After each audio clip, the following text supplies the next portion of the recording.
Namaste, and welcome to our continuing series on the life divine with our beloved Ranga. Today we will be concluding the chapter, The Evolutionary Process, Ascent and Integration. We are on the last paragraph today. In this last paragraph, Sri is summarizing the whole thing, the 3 steps of the evolution. So we will read it and then we'll look at it a little carefully because it's very interesting what he is saying. Yes. We have to understand what he is saying. I read the whole para first, without comment. Okay. The principle of the process of evolution is a foundation. From that foundation, an ascent. And in that ascent, a reversal of consciousness, and from the greater height and wideness gained, an action of change and a new integration of the whole nature. Whole nature. The first foundation is matter. The ascent is that of nature. The integration is an at first unconscious or half-conscious automatic change of nature by nature. Change of nature by nature. We'll look at that. But as soon as the more completely conscious participation of the being has begun in these workings of nature, a change in the functioning of the process is inevitable. No, I miss a line, na? But as soon as a more completely conscious participation of the being has begun in these workings of nature, a change in the functioning of the process is inevitable. The physical foundation of matter remains, but matter can no longer be the foundation of the consciousness. Consciousness itself will be no longer in its origin a welling up from the inconscient or a concealed flow from an occult inner subliminal force under the pressure of contacts of the universe. The foundation of the developing existence will be the new spiritual status above, or the unveiled soul status within us. It is a flow of light and knowledge and will from above, and a reception from within that will determine the reactions of the being to cosmic experience. The whole concentration of the being will be shifted from below upwards and from without inwards. Our higher and inner being, now unknown to us, will become ourselves, and the outer or surface being, which we now take for ourselves, will be only an open front or an annex through which the true being meets the universe. The outer world itself will become inward to the spiritual awareness, a part of it, ultimately embraced in a knowledge and a feeling of unity and identity, penetrated by an intuitive regard of the mind, responded to by the direct contact of consciousness with consciousness, taken into an achieved integrality. The old inconscient foundation itself will be made conscious in us by the inflow of light and awareness from above, and in its depths annexed to the heights of the spirit. An integral consciousness will become the basis of an entire harmonization of life through the total transformation, unification, integration of the being and the nature. So, very interesting what he's saying, and very condensed language. So, we'll look at it. But before that, I'll read the summary and then go back. We'll see every word, we'll look at it very carefully. But to get the whole picture, I read the summary first. Evolution proceeds on the principle of a foundation, a base which is matter. This is step 1. Next, there is an ascent. Ascent of what? An ascent of consciousness, which implies also an ascent of all the other elements, knowledge, sensitivity, power, enjoyment. All these also are ascending. Now, in the ascent, a reversal of consciousness takes place.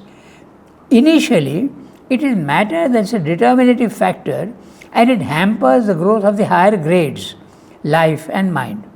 But beyond mind, consciousness becomes the dominating factor, forcing changes below itself. From above and from within, the real being of man emerges. He is no more the superficial, shallow outer nature of body, life and mind. He is now the vast inner being and infinite consciousness existence above. This inner and the higher being is the true individual. The surface being is now man's door of entry and contact with the world in the lower hemisphere. But the physical universe too undergoes a change. It is no more a shadow, a superficial image without substance. The intuitive mind from above sees the reality of the cosmos behind the material facade.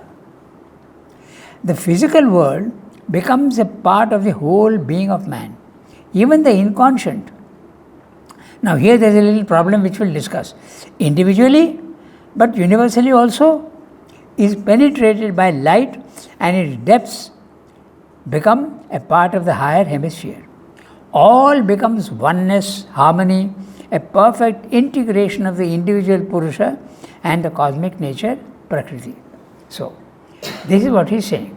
So, we can put it this way. What Srimad is describing is that evolution has got 3 stages. Okay? First of all is the inconscient. Second is the consciousness. Third is the spirit. So, what he is saying is, it's very comparable to what man used to do before for going into outer space. Okay? You have to use a rocket to go up. But the amount of fuel that rocket will hold is not enough to take it beyond the gravitational field. So what they used to do at that time, now it's not true anymore. But at that time it was 3-stage rocket. Okay? So first you have a tank which will contain enough fuel to take you up to say 50 miles above the earth. Then this is a dead weight, so it is dropped off.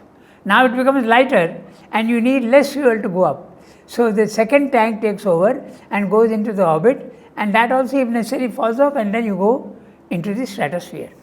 This is what Srimad is saying here also in the same way. First is matter, that's the foundation. But in that foundation, there is evolution. From matter comes out life, but life is very much governed and obstructed by matter. Matter has the final word. Life cannot assert itself here.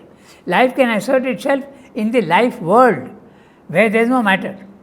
But when it is here in the physical world, matter is having the last say.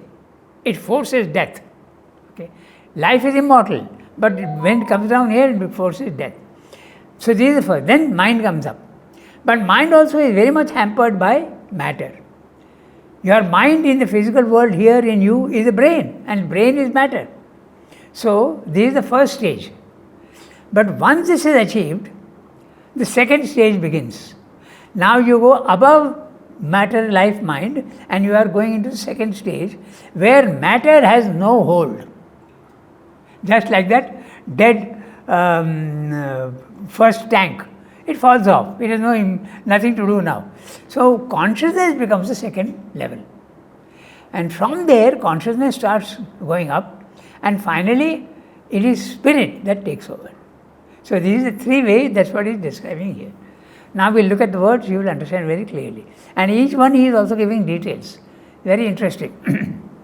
So, the principle of the process of evolution is a foundation. And from that foundation, an ascent, second stage. And in that ascent, a reversal of consciousness. A consciousness which was very much dominated by matter is now not dominated by matter, but consciousness can affect matter. It's a relation between Purusha and Prakriti. Here, Prakriti is dictating terms to consciousness. force is dictating terms to consciousness.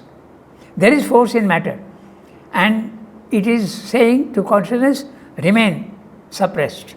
That's matter. There is consciousness in matter, but it is suppressed. So when you go to the third level, consciousness has got the say and says to matter, now you are under my control. When you go to the self, there is no action. Force has been held by consciousness. So you see the reversal. That's what Shandu means by reversal of consciousness. Here matter is dominant. There consciousness is dominant in the second level. Okay? So, in that ascent, a reversal of consciousness, that which was a slave has now become the dictating master. Okay? That's a reversal of consciousness. Mother also speaks of reversal of consciousness in this sense that here we are fully in the physical world, but when the spiritual change comes, it is the inner world that becomes more real and the outer becomes the less real. There is a reversal of consciousness. She used the French word renversement. So, Sri is using the word here, reversal of consciousness. And from that greater height and wideness gained, an action of change and new integration of the whole nature. So now consciousness is dictating terms and forces mind and life to change, even matter to change. That's what is being said. Okay, so the first foundation is matter, level 1. The ascent is that of nature. So who is ascending? Nature is ascending. Nature is matter, life, mind. The integration is an at first unconscious and half conscious automatic change of nature by nature. Now what does he mean by this? So what he means is that nature herself, without the help of consciousness, is evolving. So it's a very slow process, and it is also a unconscious mechanical process. So it is nature itself without the help of anybody which is trying. That's what he means by change of nature by nature. Okay. So it's like man making a progress by his own effort, but without any help from anybody else. So this is the first stage. But when man comes into the picture, evolution becomes conscious. So now consciousness is going to help nature to evolve more in the second stage. The yogi, a sadhak is the first stage. The sadhak is the one who is making an effort to change himself. But the yogi now has got the power to change his nature. He has the power to change his nature to a certain extent. The higher he goes, the more power he has. Okay? So that's what he's meaning by unconscious or half conscious automatic nature. From matter is coming out life and mind. This is very slow process, and unconscious, he uses two words, unconscious mechanical change. Okay? Then from there, the second stage, ascent. Okay? So, but as soon as a more completely conscious participation, who is consciously participating? Man, not the animal anymore, of the being has begun in these workings of nature. The workings of nature, matter, life, mind. Your body, your life and your mind, consciousness is working on them and forcing a change. Okay, so or the being has begun in these workings of nature. A change in the functioning of the process is inevitable. So even your body functions will change. Now that's interesting, because I'll give you just one instance how body also starts changing. Okay. We know very well that Mother's Sriramda's body became absolutely golden color. Okay. Not even when he had reached the supermind, but when he had gone into the higher consciousness, the color of his skin started changing entirely. Okay. There is more harmony between body, mind, life. And one day there was hemorrhage in his eye. And Champaklal saw that and said, "Sir, your eye has become red." The Sriramda said, "Come back in 2 hours' time and see." So he used his force of consciousness, and that cleared up in 2 hours' time. So this is how consciousness is dictating terms to matter. Okay? And vital also, of course. If you have got desires, the desires vanish. And your mind also, which is ignorant and using logic now does not use logic anymore, it uses intuition. So this is a change in matter, life and mind. Okay, so but as soon as the more completely conscious participation of being has begun in these workings of nature, a change in the functioning of the process is inevitable. The physical foundation of matter remains. It is not that matter disappears, but matter is undergoing a change. The stone will remain a stone, okay? The tree will remain a tree, but a higher form of matter will come up, and that is brain. Brain is matter, but changed by the consciousness, mental consciousness. There is a big difference between the brain matter and muscle matter and stone matter. If you see these things very clearly, you can see how matter itself is changing. That's what Shavendra means. Okay? So even in the supramental race, matter will be the body, but it will be a subtle body. But it will be matter. Okay, so the physical foundation of matter remains, but matter can no longer be the foundation of the consciousness. It cannot dictate terms to consciousness. Consciousness itself will be no longer in its origin a welling up from the inconscient or a concealed flow from a occult inner subliminal force under the pressure of contacts from the universe. In the beginning, it was like that. Okay? Consciousness is trying to change matter, but it is getting clogged by matter itself. Now it is reversed in the second stage. Now it is consciousness that is determining things. Yeah. The foundation of the developing existence will be the new spiritual status above or the unveiled soul status within us. So Srimad is giving us two possibilities. One, your consciousness rises above body-mind life to such an extent that you will feel that the body-mind life is not mine. It is something detached from me. My consciousness is here and the body is there. There has to be a dichotomy between you must feel that this body is not mine. Okay? As Srimad uses a very interesting word in the synthesis, your body will feel like an instrument in your hand. The screwdriver or the hammer in your hand is not you. The body will be like that. It's an instrument given to me. That much difference comes. Now it's not like that with us now. This is what I am, you feel. But at that time it won't be like that. Okay? So that's what Srimad is saying. The whole concentration will be shifted from below upwards and from within without inwards. So now your consciousness is stationed above, or you go into the psychic consciousness. Both the changes bring about tremendous changes. When you go up, you get knowledge. You may get other things also. In Srimada's case, it is only knowledge and wideness. There is no emotion at all. But if you go deep into yourself, emotion. His example of when he was in jail. The first one in Baroda was rising up to the self, what he is saying above. And in jail, when he was in jail, intense love and devotion for Krishna. Okay. So, one is emotion and one is cold, no emotion at all. The knowledge aspect. Mother speaks about this being the heart is the easiest way. Through the heart, through the inner. Yes. That Srimad also says that. Because it's a path of surrender. You ask the divine to do things for you. I am not capable of this, you. But that doesn't mean to say that you sit at home and do whatever you are doing and tell, oh, you please change me. No. Srimad uses a very interesting word. He says, there must be on your part an enabling yoga. You have to be receptive and enable the divine to work in you. Otherwise your doors are closed. If your doors are closed and you tell the divine, you even open the doors and do whatever has to be done in me, that won't work. You have to cooperate. That is receptivity.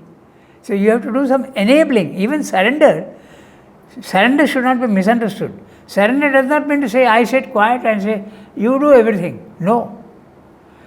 Srimad says, you are not an automaton. You are not a machine. You are a living being. You have to participate. If you are a machine, the machine has to say, please do something for me. It has become a conscious machine. So, that is what Srimad is saying here. From below upwards, you are going up into the self, and from without inwards. Our higher and inner being, the higher being is the self, what Srila called the Brahmic consciousness, where you are completely detached from your body, mind, life, and you are in peace and calm and you have knowledge, or you go into yourself, okay, you develop love and devotion for the Lord. The higher and inner being, now unknown to us, will become ourselves. Now you realize that what is meant by becoming ourselves? I am pure consciousness. I am the psychic being. I am not the body, mind, life. That's what will happen. Okay, very clearly. And the outer or surface being, which we now take for ourselves, will be only an open front or an annex through which the true being meets the universe. So your body, mind, life becomes a door of entry to the universe. You are living within or above. But the universe is outside you, and your body, mind, life is your meeting the universe through your body, mind, life. The outer world itself will become inward to the spiritual awareness. Now, this you have to understand also. The outer world itself will become inward to the spiritual consciousness. Does the outer world change? No. Your view of the outer world will change. What you saw before as evil, as something not explainable, something which is bad, now you see, oh, that's only an outer surface, and that was my way of seeing. But now I see it in a totally different way. I see why it is necessary also. The whole view changes. When Mother says, if you want to change the world, change yourself. But that does not mean to say that the world changes according to what you want. It means that your view of the world has changed. You don't look at it in the same way as before. Okay, so the outer world itself will become inward to the spiritual awareness. A part of itself, you become part of the universe. Intimately embraced in a knowledge and a feeling of unity and identity. Feeling of unity, you feel yourself one with everybody else. Cosmic consciousness. Either you feel that everybody is part of me, or I am part of everybody. He uses two words, apprehending consciousness and comprehending consciousness. The apprehending consciousness is, I find myself in everybody. Okay? Oh, it's the same. Or comprehending, everybody else is there in me. Okay, that's a comprehending consciousness. The famous example of Sri Krishna's mouth. Little boy, his mother says, why are you eating mud? Yeah. He opens his mouth and the whole universe is in his mouth. As Sri Krishna says in a sonnet, the largest stars in the universe are burning within me. So that's a cosmic God. That's what it means by unity and identity. You become what you want to see. Penetrated by an intuitive regard of the mind, responded to by the direct contact of consciousness with consciousness. Now, this is something. What is meant by direct contact of consciousness with consciousness? Even a stone has got a consciousness. So, if I want to know what is the nature of the stone, I have to let my consciousness become part of that consciousness. Then Srila uses a very interesting word in the Life Divine. There is a spark of knowledge that comes. My contact with that consciousness is like the flint stone. So with that, knowledge comes up. And then you know what is there. So that's what is meant by, you are not using your senses. Direct contact of consciousness with consciousness is without the use of senses. Okay, so taken into an achieved integrity, the old inconscient foundation itself will be made conscious in us by the inflow of light and awareness from above and its depths annexed to the heights of the spirit. Now, what is meant by this one? We have to go back to God's labor. When you are going up, in Indian yoga until now, that was there, the consciousness is ascending up and the below remains the same. But if you want to change the below, your body, mind, life, you have to come down here and see what is causing that problem. And when you see what is causing that problem, it's the inconscient.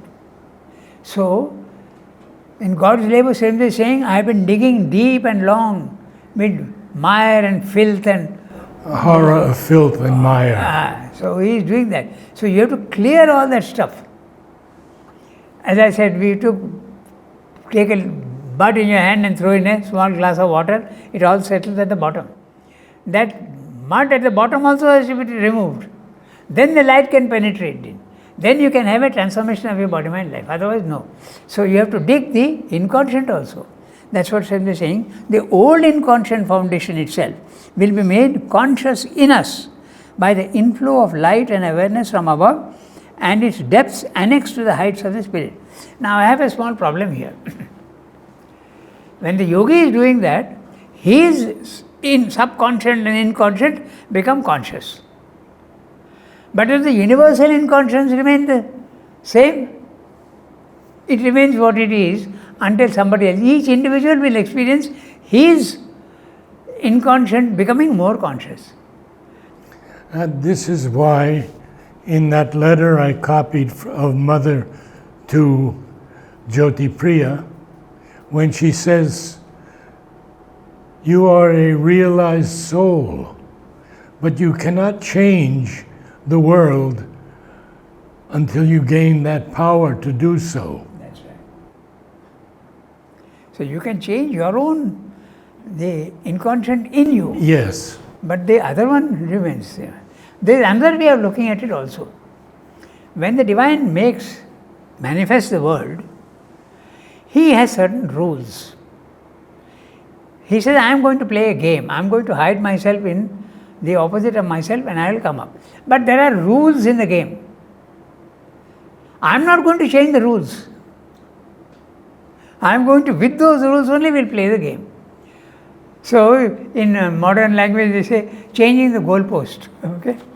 You can't do that. So, the universal inconscient will remain the universal. Yourself, at the higher levels, you can bring about change, but not at the lower levels. Then how does the life divine on earth come about? That comes about, as I said, the matter itself develops the capacity of becoming more plastic.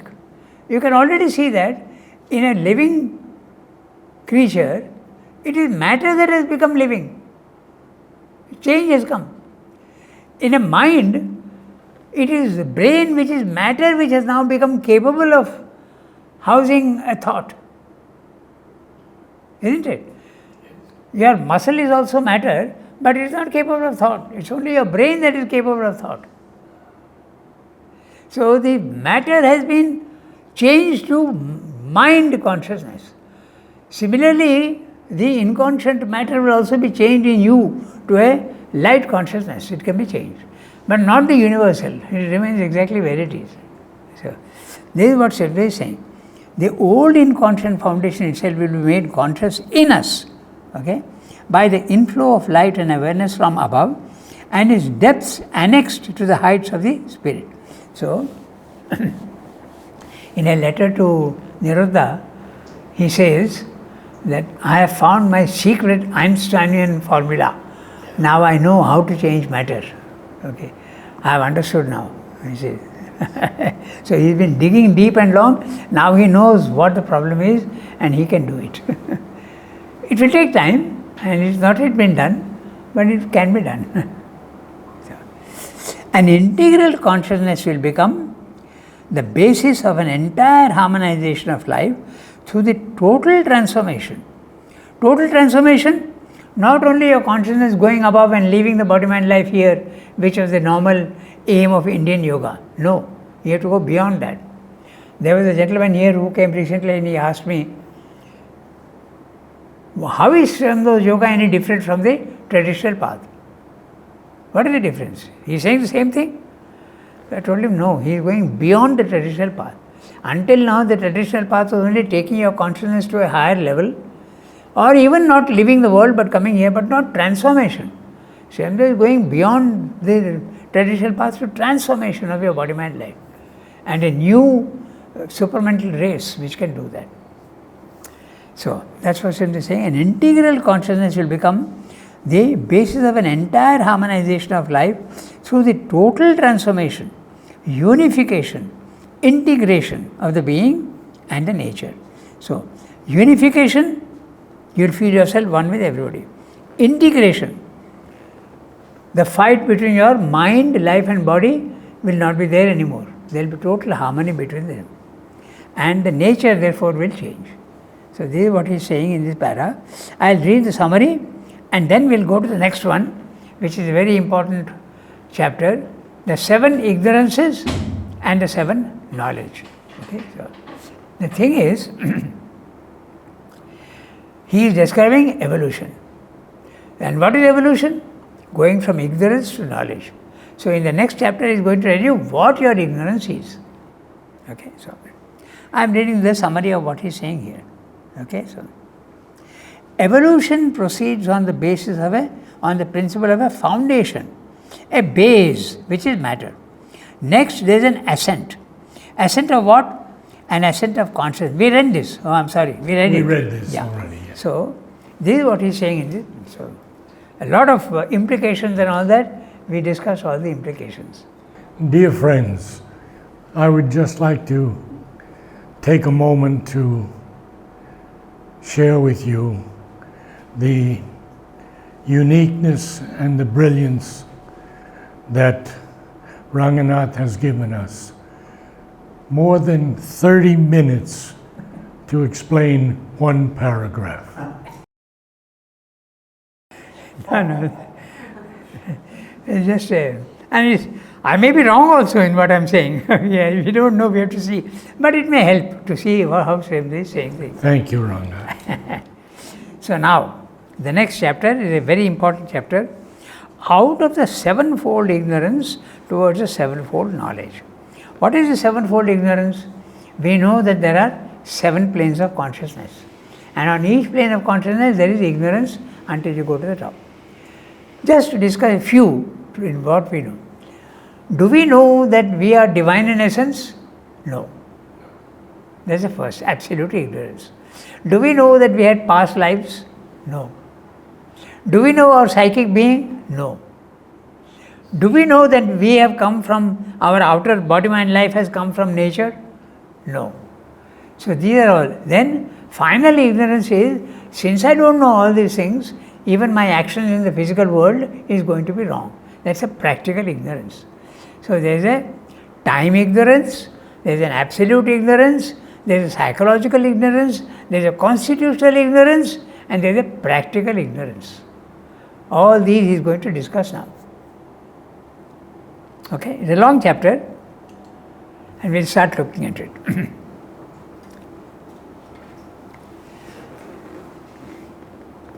Out of the 7-fold ignorance towards the 7-fold knowledge. 7 steps has the ground of the ignorance, 7 steps has the ground of the knowledge. He found the vast thought with 7 heads that is born of the truth.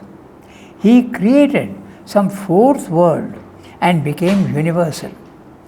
The sons of heaven, the heroes of the omnipotent, thinking the straight thought, giving voice to the truth, founded the plane of illumination and conceived the first abode of the sacrifice.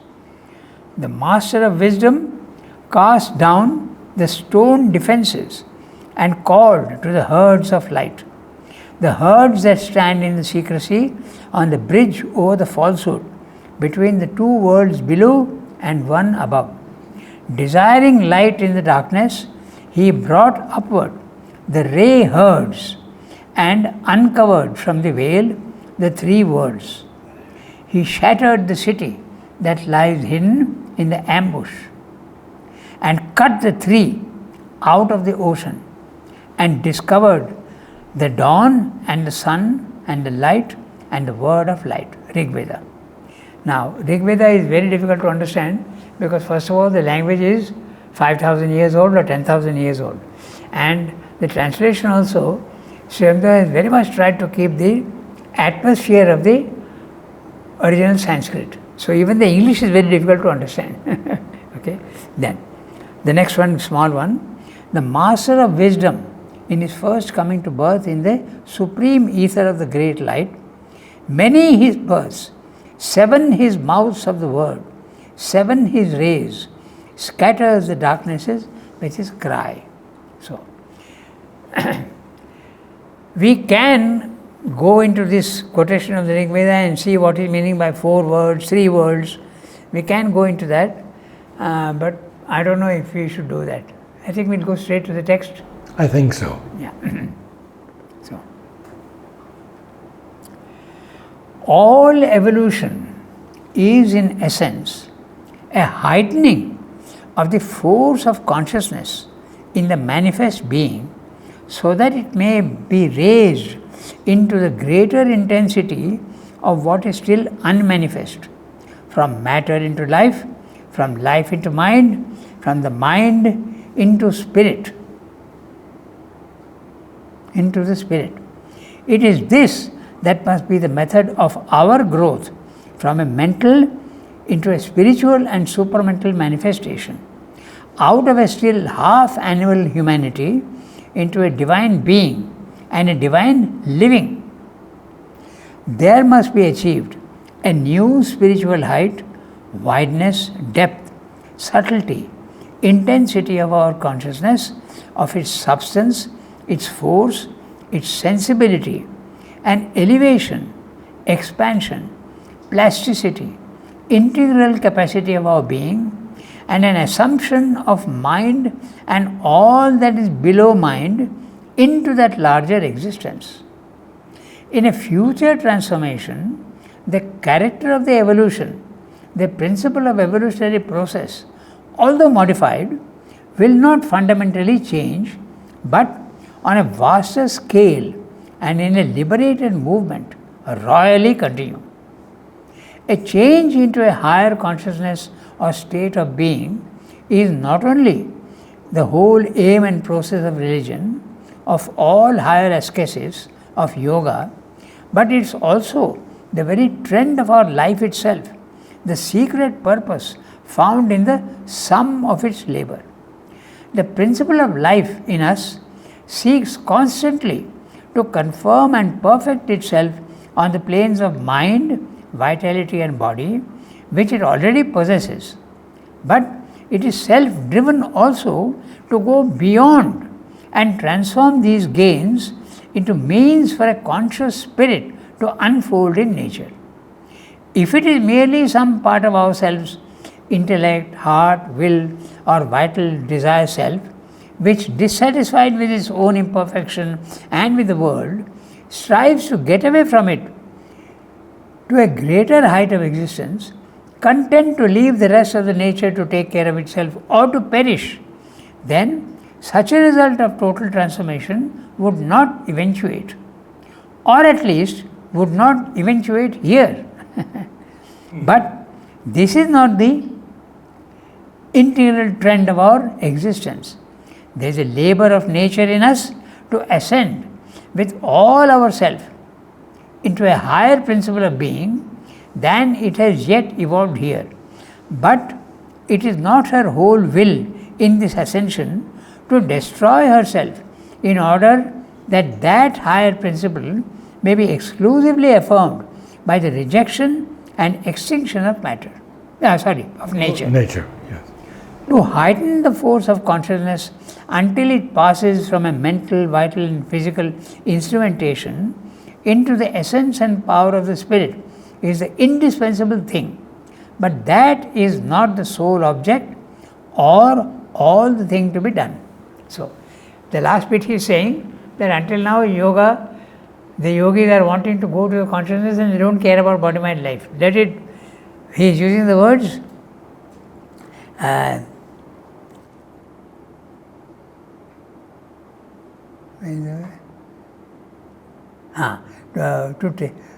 rest of the nature to take care of itself, let the body, mind, life do whatever it wants, or to perish. I don't care if the body, mind, life, my nature also perishes.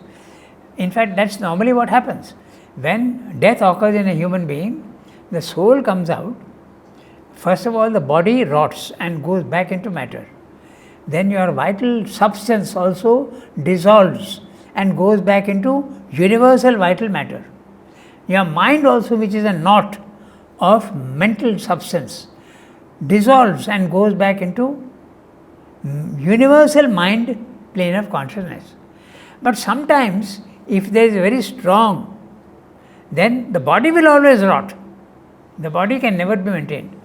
Sometimes it is maintained by artificial means. Like in Goa, we have the body of Saint Francis, or whatever his name is, I forgot. But his body has been preserved for 400 years.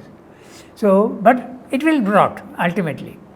But the vital need not dissolve itself. Suppose the vital has got a lot very strong desires or very strong attachments, it will not dissolve very easily. So it becomes what we call normally a ghost. Okay? So that's the vital which is refusing to dissolve itself. Oh, I have still got many desires to fulfill. I am not going to break away. So it lingers. Suppose it is attached to somebody, it will linger in the atmosphere around that person or that object or the treasure that he has hidden under a tree. Okay? So that's phenomenon of ghost. Until finally someone who is capable of telling that vital that you will not be able to satisfy your desires without a body. So you better go on your journey and go to the next. And in that vital, the soul also is stuck. That's what happens to this, suicide cases. It doesn't dissolve very easily. Okay?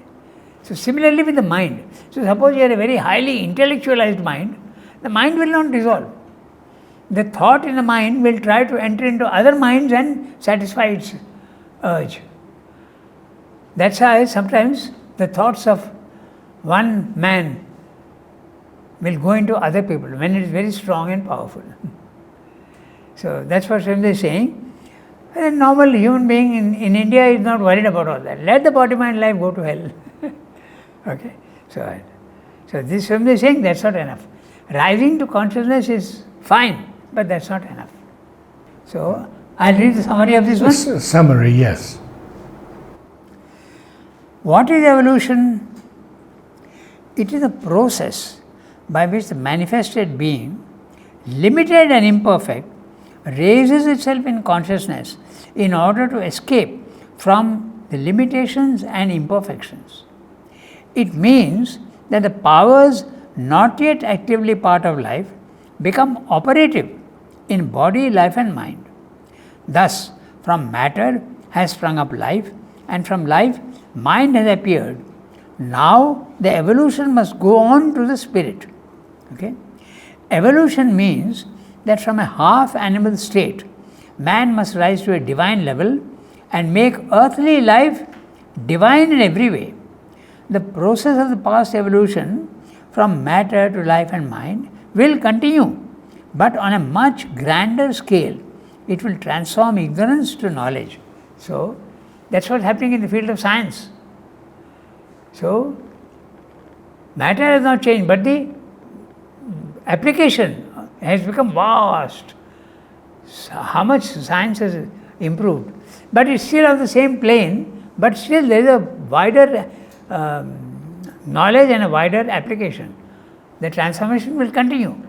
It will always go on. That's why Mother says in Auroville, it's a place of unending research. There is no end to research. It will go on and on and on. Materially, vitally, mentally. The powers all inherent in matter have not yet been fully explored. We have only found out subtle waves, radio waves, okay, microwaves. Then we have also discovered that energy in matter, but that's not the end. There is much more energy and many more things to be discovered in matter, also in life and also in mind. So that will continue, Swami is saying. So, the inherent principle of life is towards perfection. But mind and life seek to exceed themselves. It is not the development of only some part of the being that must reach its summit, leaving out all the rest to be destroyed. It is not a replacement of the old and inferior by a new and superior. Evolution means to raise our entire being to new spiritual heights, taking all parts of the manifested being to a new spiritual status. Each part of the inferior nature must develop and perfect itself to reach their corresponding highest levels. So matter, the highest level of matter is subtle matter. The highest form of life is Chit Shakti, pure consciousness and pure force. Okay. The psychic being, the mind, its purest form is supermind. That's a correspondence. Mind becomes supermind, the vital becomes Chit Shakti, the matter becomes subtle matter at the highest level, existence. So that's what Shraddha is saying. Rising from a lower hemisphere, body, mind, life, into the spiritual ranges above mind is essential. The first transformation and going to the spiritual level is fine, but it is not the culmination. So what is the culmination? Supramental. That's what you will discuss. So what must we do? What our duty is, man's duty. Shraddha is going to tell us. Our call must be to live on a new height in all our being, not only above, all our being, mind and vital also.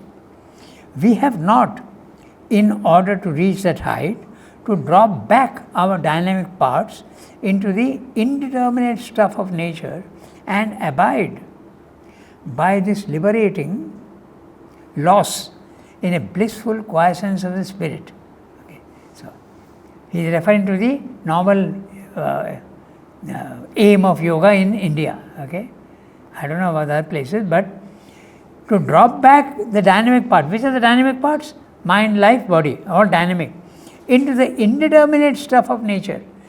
Our body goes back to matter, our life goes back to universal life. That's what he means by indeterminate stuff of nature. And abide by this liberating loss.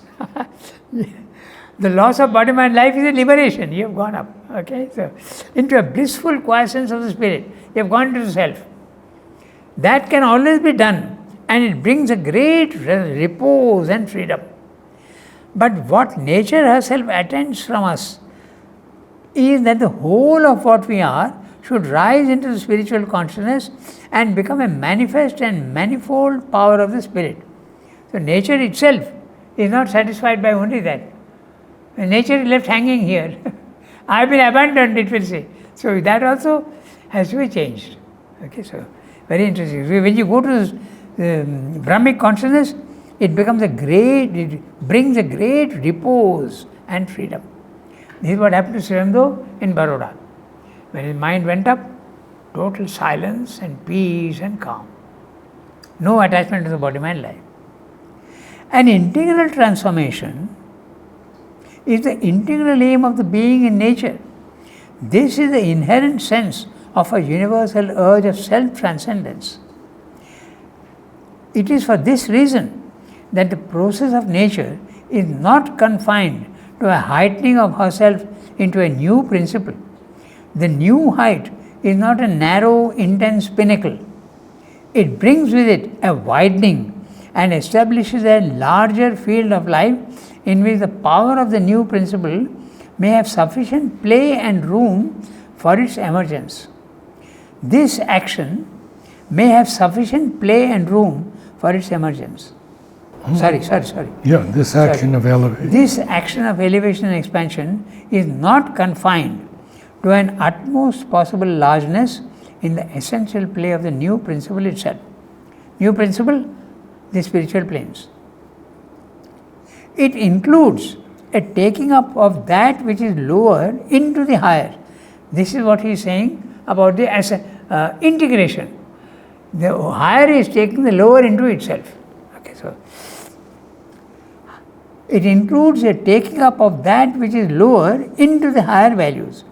The divine or spiritual life will not only assume into itself the mental, vital, physical life transformed and spiritualized, but it will give them a much wider and fuller plan than was open to them so long as they were living on their own level. I have fuller play. So long as they were living on their own level. Okay, much wider and fuller play, that's right. Then play he is using in the sense of action. Mm-hmm. Yeah. But also there is that the implication of play also is there. It should be a happy action. and enjoyment. Our mental, physical and vital existence need not be destroyed by our self-exceeding. He is refuting the novel people who say that you let go body, mind, life. Nor are they lessened and impaired by being spiritualized. They can and do become much richer, greater, more powerful and more perfect. In their divine change, they break into possibilities which in their unspiritualized condition could not be practicable or imaginable. Now, practical and practicable, there is a difference. Practicable means to make practicable or imaginable. So, it's a very small para. I'll read the summary. Yes, we can do that. The spiritualization of man must include all the parts of the being. Now, this may sound a very natural thing, but it's not what yoga was doing until now. It was not spiritualizing all the parts of the being. It is leaving out most of the parts of the being and going there. That's why he's saying it is not like the ascetic way, a rejection of the lower nature in order to ascend into the planes of above mind. As the consciousness rises, the new summits reached must not be narrow, pointed pinnacles. The power of the higher planes must percolate into the lower hemisphere and enlarge its scope. In other words, the ascent of evolution is not an escape into the more perfect by abandoning the lower parts in imperfection. Ascension must also effect an integration, a raising, widening, perfecting of the lower reaches of our existence. This is what he's been saying in the previous chapter. Integration. Go up to a higher, don't reject the lower, take it up and change that also. That's what we have. Wonderful. Thank you, Rama. Namaste all. So we are on page 756 and we will continue on Saturday.